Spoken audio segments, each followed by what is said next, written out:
It had started like any ordinary evening. The hotel room was dimly lit, the faint hum of the air conditioner filling the background as I helped my wife pack for her upcoming business trip. She was unusually quiet, moving through the suitcase with methodical precision, folding clothes and tucking them neatly away. Something about her composure felt off, a tension I couldn't quite place. Maybe it was the subtle way her hand lingered over certain items, or the furtive glance she shot my way when she thought I wasn't looking.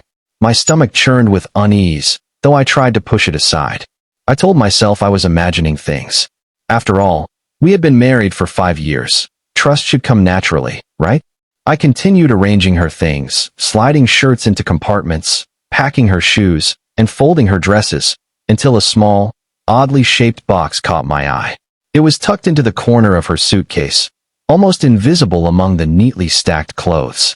The box was elegant, expensive-looking, with a sleek black finish and a faint, tantalizing scent that I couldn't immediately identify. My curiosity flared, overriding my better judgment. I tried to convince myself to leave it alone, but the box seemed to beckon me, pulling me into a web of suspicion I couldn't resist. Carefully, I lifted it out and examined it. There was no name, no label, just the smooth, polished surface that gleamed under the soft hotel light. My heart pounded in my chest. I could feel a storm of conflicting emotions building inside me. Fear, disbelief, and an anger that simmered just beneath the surface. I hesitated, debating whether to open it. But the temptation, the need to know the truth, was too strong. Slowly, I lifted the lid. What I saw inside froze me in place.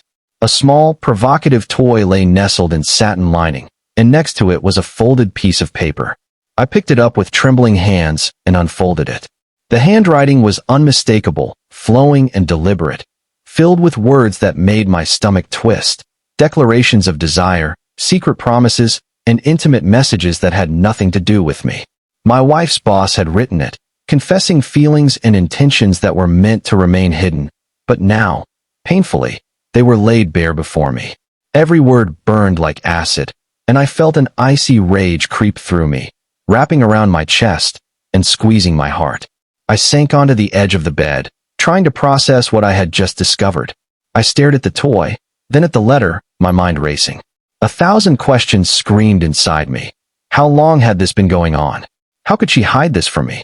And most importantly, how could I respond in a way that didn't make me the fool in this twisted game? My hands shook as I considered my options. Confrontation was the obvious choice, but something inside me resisted. I wanted more than just anger. I wanted justice, a lesson that would leave no doubt about the consequences of betrayal. That's when an idea struck me, a mischievous, dark, and precise plan that made my pulse race. I remembered the chili oil and chili powder in the hotel kitchenette, ingredients I had used before in harmless cooking experiments. The thought of filling the toy with them sent a thrill of anticipation through me. It wasn't just revenge, it was poetic, calculated, a message that would be unforgettable.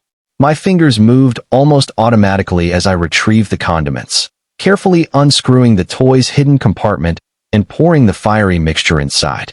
The aroma of chili filled the air, pungent and stinging, a tiny preview of the chaos that was about to unfold. As I worked, a cold clarity settled over me. I imagined the moment they would discover the toy, the shock in their eyes, the panic, and the screams. Every detail played out in my mind like a scene from a movie. Their expressions, the confusion, the flailing hands.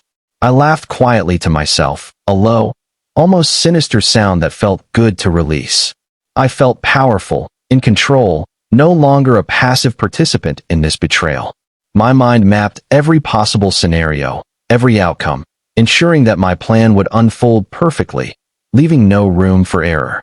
Once I finished, I returned the box to the suitcase, closing it with a soft click that echoed like a drumbeat in the silent room. I stepped back and examined my wife as she continued packing, blissfully unaware of the storm that had just been set in motion. She smiled faintly, tossing a scarf over her shoulder, and I felt a bitter mix of love and hatred swirl within me. The truth was heavy, but the satisfaction of taking control of the situation, of turning the tables in my own way, gave me a strange sense of relief. I left the room for a moment, pretending to check my emails, while keeping one eye on her through the partially open door. Every movement she made, every gesture, became part of the mental script I had created. I was calm on the outside, but inside, a storm brewed, anticipation crackling like electricity through my veins. By the time she zipped up the suitcase and carried it toward the hotel lobby, I was ready. I knew the moment of revelation would be unforgettable. The plan was set, the stage was ready, and soon, the chaos would begin. What I had discovered was more than just a secret. It was a betrayal, a hidden passion that had no place in our marriage. But I wasn't going to let it destroy me. Instead, I had found a way to turn humiliation and deceit into a weapon of poetic justice. And the thought alone made the world seem sharper, brighter, more alive. The night ahead promised fire, screams, and chaos, and I couldn't wait to watch it unfold. The next morning, the hotel lobby was bustling as usual. Guests clattered their coffee cups, hurriedly checked out, and whispered about business meetings and travel plans.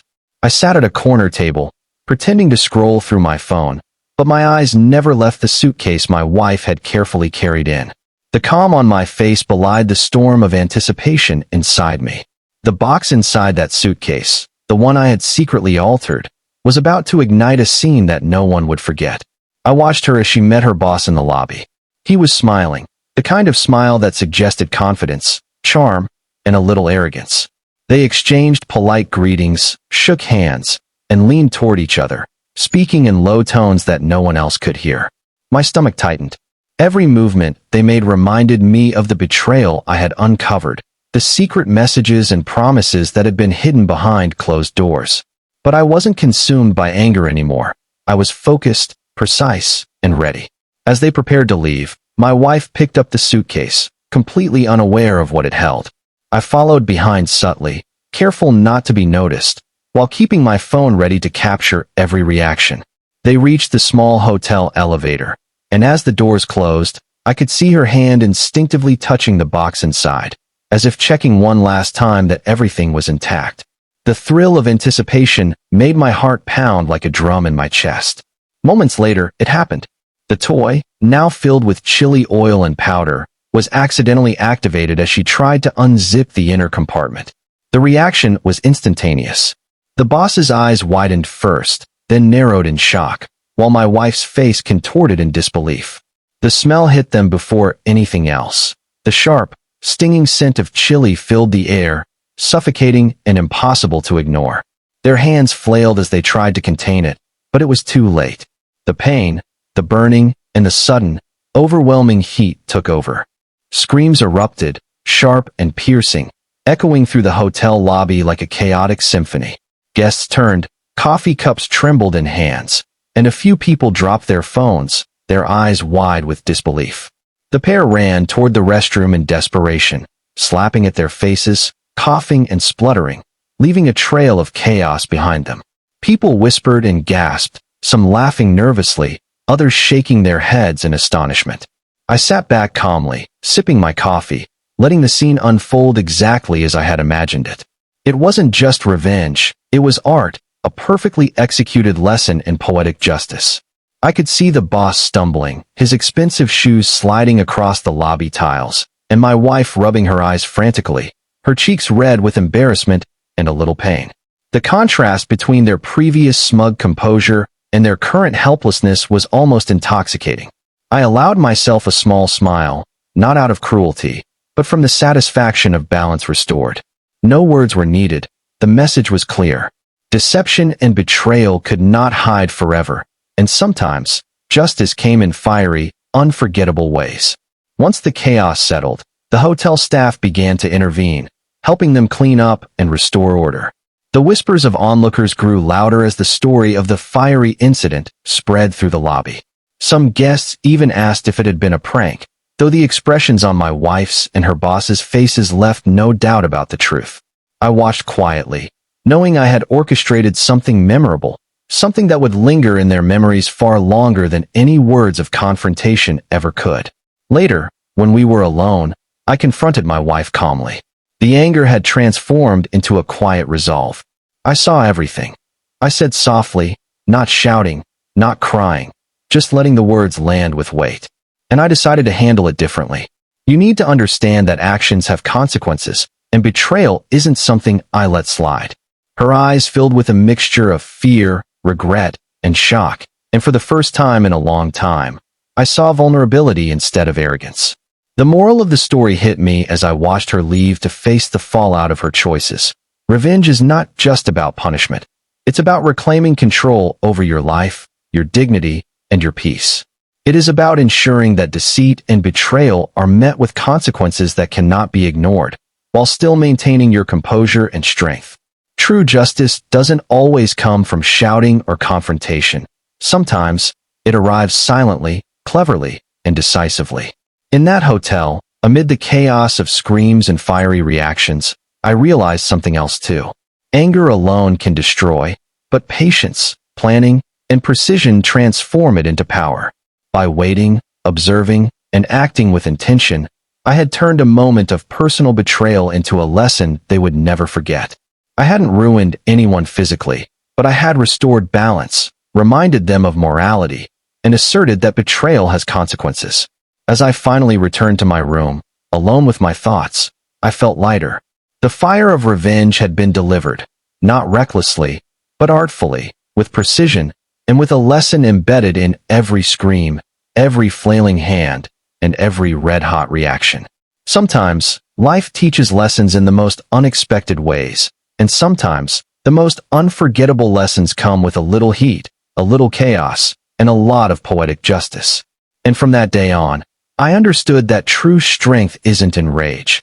It's in knowing when to act, how to act, and ensuring that the consequences of deception are delivered in a way that teaches more than just fear. They teach respect, honesty, and the inescapable reality that betrayal, no matter how hidden, will always find its reckoning. Moral of the story: betrayal has consequences. Actions that betray trust, no matter how secret, will eventually be revealed, and the responsible parties must face accountability.